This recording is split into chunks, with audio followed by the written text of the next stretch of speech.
Movie की शुरुआत में दिखाया जाता है कि नासा के कुछ एस्ट्रोनॉट्स मंगल ग्रह पर रिसर्च के लिए जाते हैं। इनका एक सैटेलाइट स्पेस में ही रहकर इन पर नजर रखता है। ये सब यहाँ पर मिट्टी और चट्टानों के सैंपल ले रहे होते हैं। तभी इन्हें नासा से ये जानकारी मिलती है कि यहाँ पर बहुत बड़ा तूफान आने वाला है और इन सब को अब इस मिशन को रद्द करना होगा और जल्द से जल्द इन्हें अपने रॉकेट में, जिससे ये मार्स पर उतरे थे, उस तक पहुंचना होगा। अब ये सब के सब स्पेसशिप की तरफ बढ़ रहे होते हैं, पर शिप पर पहुंचने से पहले ही तूफान आ जाता है और ये तूफान काफी तेज होता है। तभी मार्क वॉटनी से कुछ चीज टकरा जाती है और वो तूफान में खो जाते हैं।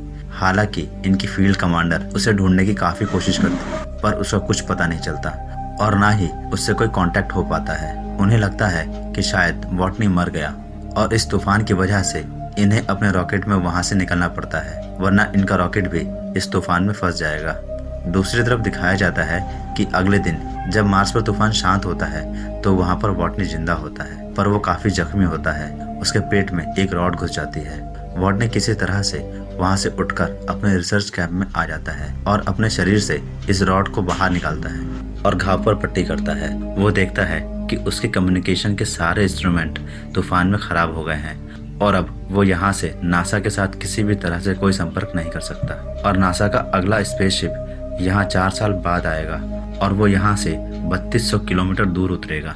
लेकिन वॉटनी 4 साल तक इंतजार नहीं कर सकता क्योंकि इसके पास 4 साल तक खाना और जरूरी सामान नहीं है, पर वो हार नहीं मानता और अब किसी तरह से वो अपने खाने का बंदोबस्त करता है। वो वहाँ काफी रिसर्च करने के बाद ये तय करता है कि वो मार्स पर खेती करेगा। उसके पास कुछ आलू होते हैं और वो यहाँ आलू उगाने की सोचता है। वो वहाँ अपने कैंप में ही मार्स की मिट्टी को जमा करता है क्योंकि कैंप के बाहर काफी रेडिएशन है। वो अच्छे से मिट्टी को नरम करता है और उसमें आलू डालता है, लेकिन अब उसे पानी चाहिए। इसके लिए वो हाइड्रोजन और ऑक्सीजन के रिएक्शन से पानी बनाता है। जब वो पहली बार हाइड्रोजन और ऑक्सीजन को मिलाता है तो एक जोरदार धमाका होता है, लेकिन वो अगली बार हाइड्रोजन और ऑक्सीजन जलाने में कामयाब हो जाता है और अब वहाँ पर पानी बनना शुरू हो जाता है और मिट्टी को जितने पानी की जरूरत होती है वो बन जाती है। और इस तरह कुछ दिनों के बाद वहाँ आलू का पहला पौधा अंकुरित होता है, जिसे देखकर वॉटनी काफी खुश होता है क्योंकि अब उसे भूखा नहीं मरना होगा। वहीं दूसरी तरफ पृथ्वी पर यूएस के राष्ट्रपति ये ऐलान करते हैं कि मार्क वॉटनी अब इस दुनिया में नहीं रहा। पर अगले दिन जब नासा के मिशन कंट्रोल रूम से ऑपरेटर सैटेलाइट से मार्स की पिक्चर्स देख रही होती है तो वो पाती है कि मार्स पर जो इनके इक्विपमेंट बिखरे हुए थे वो अब सब के सब एक जगह से दूसरी जगह शिफ्ट हो गए हैं। वो अपने सीनियर को बुलाती है और सब दिखाती है और ये समझ जाते हैं कि मार्क वॉटनी अभी जिंदा है। वो लगातार वॉटनी से कांटेक्ट करने की कोशिश करते हैं और ये सब करते करते पूरे 70 दिन बीत जाते हैं। वॉटनी अब हिसाब लगाता है कि नासा का अगला मिशन जो मार्स पर उतरेगा वो 4 साल बाद यहाँ से 3200 किलोमीटर दूर उतरेगा और तब तक इसे वहाँ पहुँचना होगा और इस सफर को तय करने में उसे करीबन 50 दिन लगेंगे क्योंकि उसके पास जो गाड़ी है वो एक दिन में 35 किलोमीटर से ज्यादा नहीं चल सकती, क्योंकि इसके बाद उसे फिर से सोलर पैनल से चार्ज करना पड़ता है। वहीं दूसरी तरफ नासा में लोग वॉटनी तक खाना और मदद पहुंचाने की तैयारी करते हैं, पर इन्हें इसकी तैयारी में 1 साल लग जाते हैं। वहीं दूसरी तरफ मार्स पर वॉटनी के फसल को पूरे 48 दिन हो चुके हैं और आलू की फसल उसकी उम्मीद से भी ज्यादा अच्छी हुई है।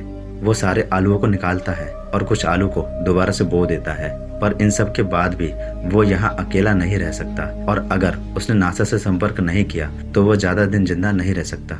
इसीलिए वो यहाँ से ऐसी जगह जाता है जहाँ पर एक बहुत पुराना रॉकेट होता है जो 1997 में यहाँ पर खराब हो गया था। जब वॉटनी उस तरफ जाता है तो पृथ्वी से नासा के लोग जो लगातार उसकी मॉनिटरिंग कर रहे होते हैं वो समझ आते हैं कि वॉटनी उस रॉकेट के पास जा रहा है। वॉटनी को वहाँ एक बहुत ही पुराना रोबोट मिलता है जो सिर्फ फोटो भेज सकता है, पर ये खराब होता है और अगर ये ठीक हो गया तो वो नासा से कांटेक्ट कर सकता है और वो उसे दोबारा स्टार्ट कर भी देता है। वो उस कैमरे के आगे 3 बोर्ड लगाता है। उसमें बीच वाले बोर्ड पर लिखा होता है कि क्या आपको मेरा सिग्नल मिल रहा है, और उसके दोनों तरफ यस और नो का बोर्ड लगा होता है और नीचे से नासा को वॉटनी का सिग्नल मिलता है। वो इस रोबोट का कैमरा यस की तरफ घुमा देते हैं और वॉटनी समझ जाता है कि वो उसे देख सकते हैं और इस बात से वो काफी खुश होता है। और इसके बाद वॉटनी उससे बात करने के लिए कोड का इस्तेमाल करता है और नासा से मैसेज भेजा जाता है कि तुम्हारे लिए खाना और जरूरत का सामान भेजा जा रहा है।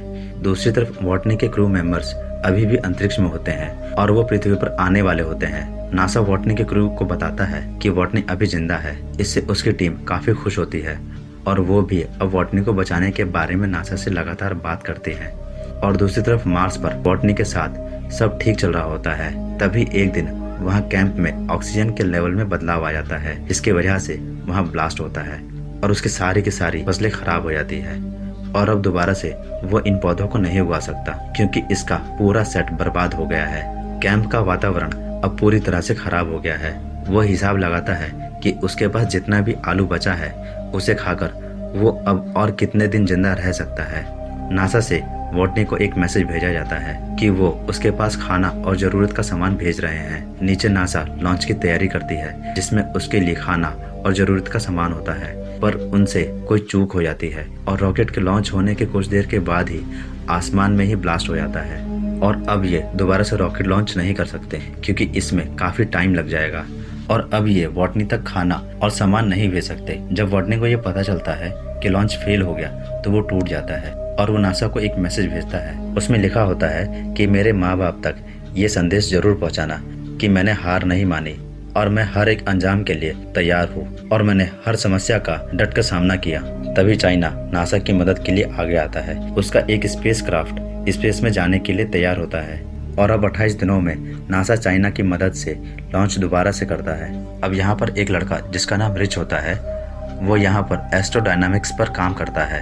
रिच नासा की टीम को वॉटनी को बचाने का एक तरीका बताता है। वो कहता है कि जिस स्पेसशिप में बाकी के क्रू वापस आ रहे हैं, अगर वो अर्थ पर वापस ना आकर अर्थ का चक्कर लगाए और जब वो अर्थ के ऑर्बिट के पास होगा, हम यहाँ से उस स्पेसशिप पर सारा सामान पहुँचा देंगे और स्ट्रिंग शॉट के जरिए हम उस स्पेसशिप को जिसमें आपके 5 एस्ट्रोनॉट्स वापस आ रहे हैं उसे दोबारा से मार्स की तरफ धकेल देंगे।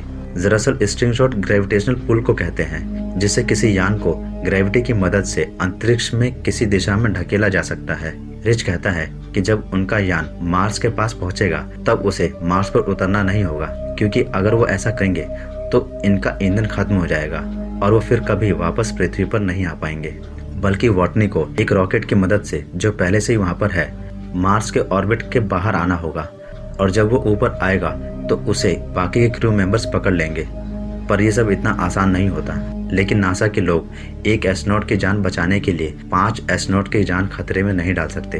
पर अगर वो ऐसा करते हैं तो वो वॉटनी के पास वक्त से पहले पहुंच जाएंगे और नासा ये तय करती है कि वो ये नहीं करेगी। वो सिर्फ वॉटनी की जान बचाने के लिए, जिसकी बचने की उम्मीद पहले से ही बहुत कम है, अपने 5 एस्ट्रोनॉट की जान खतरे में नहीं डाल सकती।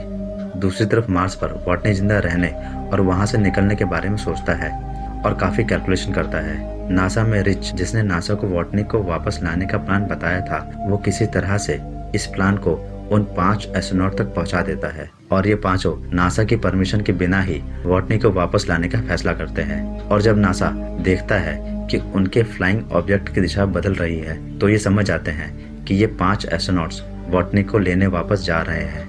अब नासा भी उनका साथ देता है और उनकी जरूरत का सारा सामान स्पेसशिप तक पहुंचा देता है। इसमें चाइना इनका साथ देता है।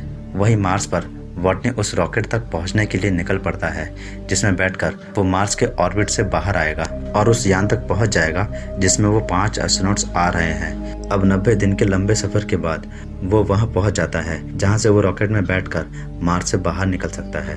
पर यह सब इतना आसान नहीं होता, क्योंकि इस रॉकेट का वजन बहुत ही ज्यादा होता है। इसीलिए वॉटनी को इसके कई सारे पार्ट्स को निकालना पड़ता है, क्योंकि अगर वजन कम नहीं हुआ तो वो अंतरिक्ष तक नहीं पहुंच पाएगा। और जिस स्पेसशिप में वो 5 एस्ट्रोनॉट्स आ रहे हैं, अगर वो मार्स पर उतरा तो इनका फ्यूल खत्म हो जाएगा और वो पृथ्वी पर फिर कभी आ नहीं पाएंगे।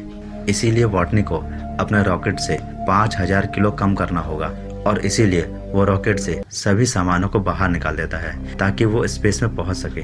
दूसरी तरफ पूरी दुनिया की नजर इस मिशन पर होती है और वॉटनी टेक ऑफ करता है और अब उसका रॉकेट अंतरिक्ष की तरफ बढ़ना शुरू हो जाता है और वो अंतरिक्ष में पहुंच जाता है। उसके साथ ही उससे रेडियो के जरिए बात करने की कोशिश करते हैं, पर दबाव और रफ्तार की वजह से वो बेहोश हो जाता है, इसीलिए उसकी बात नहीं हो पाती। पर कुछ देर बाद जब उसे होश आता है तो वो नासा से बात करता है।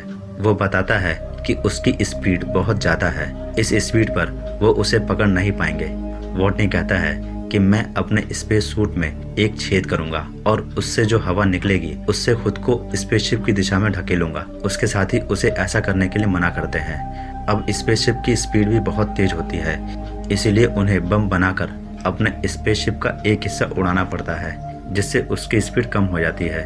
और अब उन्हें वॉटनी अपनी ओर आता हुआ दिखाई देता है। स्पेसशिप की कमांडर एक फ्लाइंग चेयर पर बैठकर वॉटनी को पकड़ने के लिए बाहर आती है, पर जिस रस्सी में वो बंधी होती है वो छोटी पड़ जाती है और वो वॉटनी तक नहीं पहुंच पाती। वॉटनी यहाँ पर वही करता है जो उसने कहा था। वो अपने स्पेस सूट में एक छेद करता है और अपने रॉकेट को छोड़ देता है और उसके स्पेस सूट से जो हवा निकलती है उससे अपने आप को दिशा देता है और किसी तरह से वो कमांडर तक पहुंच जाता है। लेकिन वो कमांडर का हाथ नहीं पकड़ पाता, पर जिस रस्सी से वो बंधी होती है वॉटनी उसे पकड़ लेता है और वॉटनी और कैप्टन स्पेसशिप में आ जाते हैं। इस तरह से ये वॉटनी की जान बचा लेते हैं। और कुछ दिनों के सफर के बाद जब ये अर्थ पर वापस आते हैं तो वॉटनी एस्ट्रोनॉट का इंस्ट्रक्टर बन जाता है, जो उन्हें बताता है कि दूसरे ग्रह पर किस तरह से जिंदा रहा जाता है। और इसी के साथ ये मूवी यहाँ पर खत्म हो जाती है।